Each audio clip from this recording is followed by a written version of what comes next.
क्या है कि हमारे विजय लाल यादव भैया जो हैं हमारे गुरु हैं, और अगर आज हम भाजपा में हैं तो उन्हीं की वजह से।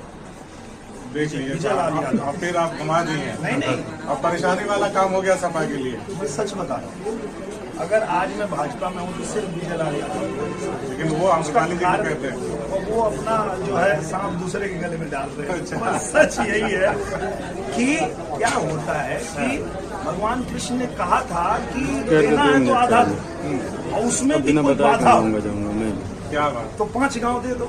मांगे थे इतना ही ना। जी जी। तो हमारी भी तो मांग अखिलेश यादव से इतनी ही थी कि आप पूर्वांचल के यादवों को क्यों नेग्लेक्ट करते हैं।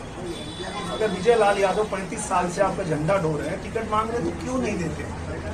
आपको क्यों अपने घर से ही यादव भेजना है। या तो आप धर्मेंद्र यादव को भेजेंगे, या तो आप डिम्पल भाभी को भेजेंगे।